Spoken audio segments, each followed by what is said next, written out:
대통령을 판 자들 공소 취소 거래설 진짜로 있었나? 여러분, 어제 제가 한 가지 질문을 던졌습니다.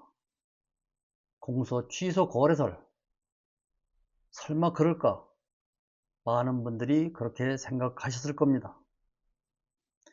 그런데 말입니다. 단 하루 만에 이 이야기가 단순한 의혹이 아니라 차가운 사실의 형태로 나타났습니다. 그래서 오늘 그 본질을 차분히 짚어보겠습니다. 이건 단순한 정치 싸움이 아닙니다. 대통령의 이름을 누가 사용했는가? 그리고 왜 사용했는가? 그 문제입니다. 먼저 정치라는 것이 무엇인지 생각해 보겠습니다. 정치는 법도 중요합니다. 제도도 중요합니다. 하지만 결국 정치를 움직이는 것은 사람의 마음입니다.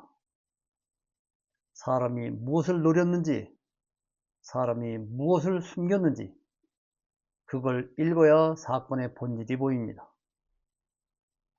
대부분의 사람들은 정치에서 적을 멀리서 찾습니다.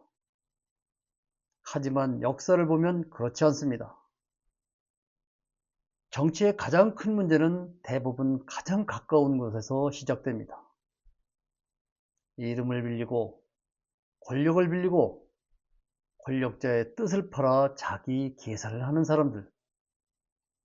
정치에서 가장 위험한 사람들은 바로 그런 사람들입니다. 자, 이제 오늘 사건의 중심으로 들어가 보겠습니다. 오늘 등장하는 이름이 있습니다. 봉옥, 민정수석이죠. 그리고 또 하나의 이름이 있습니다. 공치모. 이 두 이름이 지금 하나의 선으로 이어지고 있습니다. 왜냐하면 이 사건의 핵심이 여기서 시작되기 때문입니다.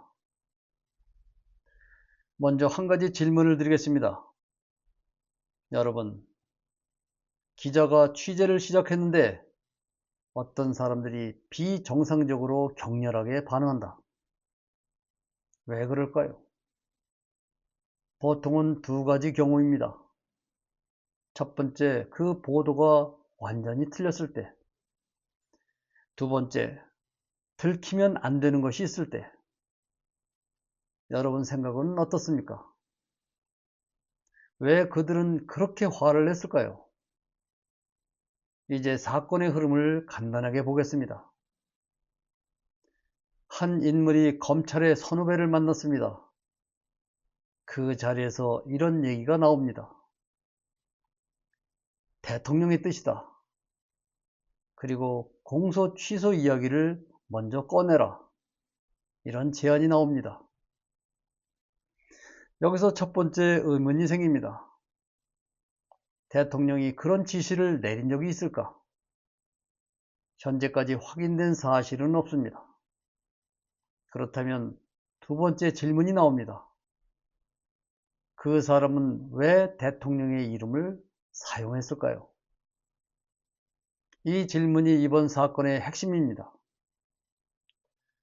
왜냐하면 대통령의 이름은 정치에서 가장 강한 힘이기 때문입니다. 누군가 그 이름을 사용하면 사람들은 믿게 됩니다. 아, 대통령 뜻이구나. 그래서 대통령의 이름을 쓰는 순간 정치는 한 방향으로 움직입니다. 그런데 만약 그 이름이 실제 의중이 아니라면 그때는 정치가 아니라 조작이 됩니다. 여기서 공치모라는 이름이 등장합니다. 공치모 위원들. 이 모임은 최근 정치권에서 큰 영향력을 가지고 있습니다. 그런데 이 사건을 보면 한 가지 의문이 생깁니다. 왜 대통령의 이름이 그 흐름 속에서 사용되었을까요? 이제 세 번째 질문을 드리겠습니다. 여러분, 정치에서 검찰과 타협하려는 움직임이 있다면 누가 이익을 볼까요?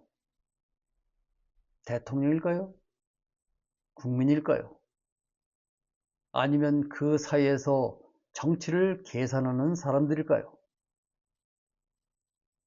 이 질문이 이번 사건의 중심입니다. 이 사건을 취재한 기자가 있습니다. 장용진 기자. 그 기자가 이 연결고리를 찾아냈습니다. 그리고 그때부터 상황이 급변하게 변합니다. 조용하던 사람들이 갑자기 화를 냅니다. 분노합니다. 취재를 비난합니다. 기자의 입을 막으려고 합니다. 여러분, 정말 떳떳하다면 어떻게 행동할까요? 보통은 이렇게 말합니다. 사실이 아니다. 취재해도 좋다. 그런데 취재를 막는다. 기자를 공격한다. 그 이유는 보통 하나입니다. 더 이상 파지 마라. 정치에서 이런 장면은 아주 많이 등장합니다. 문제가 터지면 처음에는 부정합니다. 그 다음에는 기자를 공격합니다. 그 다음에는 논점을 바꿉니다. 그리고 마지막에는 시간이 지나가기를 기다립니다. 이 패턴은 수십 년 동안 정치에서 반복된 패턴입니다. 여기서 네 번째 질문을 드리겠습니다.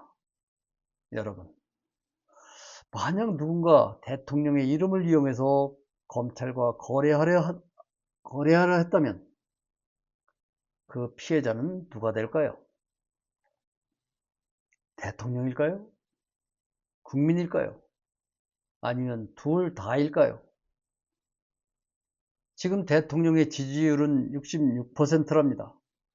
높은 숫자지요. 이 숫자는 국민이 준 신뢰입니다. 하지만 정치에서는 이 숫자가 또 다른 욕망을 만들기도 합니다. 권력 주변에는 항상 사람들이 모입니다. 그리고 그중 일부는 권력을 돕습니다. 하지만 일부는 권력을 이용하려 합니다. 이 차이는 아주 중요합니다. 이번 사건에서 우리가 반드시 봐야 할 것은 바로 이 지점입니다. 누가 대통령을 도왔는가? 누가 대통령의 이름을 사용했는가? 이 두 가지는 전혀 다른 문제입니다. 공치모 의원들이 기자에게 화를 냈던 이유, 여기에도 이 질문이 숨어 있습니다. 만약 정말로 대통령을 위했다면 어떤 반응이 나왔어야 할까요? 이렇게 말했어야 합니다. 누가 감히 대통령 이름을 팔았나? 하지만 그 반응은 나오지 않았습니다. 대신 기자를 향한 공격이 나왔습니다. 여기서 많은 사람들이 의문을 가지기 시작합니다. 정치에서 가장 무서운 말이 있습니다. 도둑이 재발절인다. 사람은 숨길 것이 있으면 가장 먼저 반응합니다. 그리고 그 반응이 오히려 진실을 드러냅니다. 이번 사건에서도 그 장면이 나왔습니다. 이제 마지막 질문을 드립니다. 여러분, 왜 어떤 사람들은 대통령이 아니라 대통령의 이름을 사용하려 할까요? 답은 간단하죠. 이 이름은 책임이 없습니다. 하지만 권력은 얻을 수 있습니다. 그래서 정치에서는 이름을 파는 사람들이 끊임없이 등장합니다. 이제 오늘 이야기를 정리해 보겠습니다.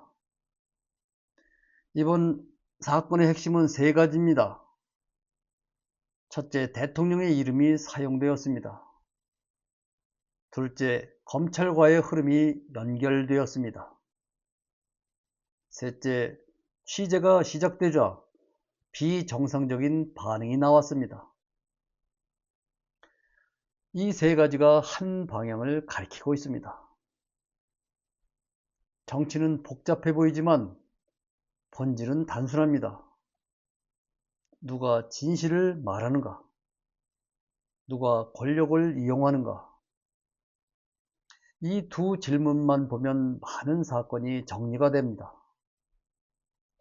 오늘 우리가 얻은 가장 큰 결론은 이것입니다. 권력은 국민이 만들지만 권력의 이름을 파는 사람들은 항상 따로 존재합니다. 그래서 민주주의에는 깨어있는 시민이 필요합니다. 여러분의 눈, 여러분의 질문, 그것이 정치를 지키는 힘입니다. 오늘 이야기 어떻게 들으셨습니까? 정말 단순한 정치 공방일까요? 아니면 대통령의 이름을 둘러싼 더 큰 정치 계산일까요? 다음 영상에서는 더 중요한 질문을 다뤄보도록 하겠습니다. 공치모는 정말 대통령을 지키는 조직일까? 아니면 대통령의 권력을 자기 정치에 사용하려는 새로운 정치 세력일까? 이 질문을 다음 영상에서 본격적으로 풀어보겠습니다.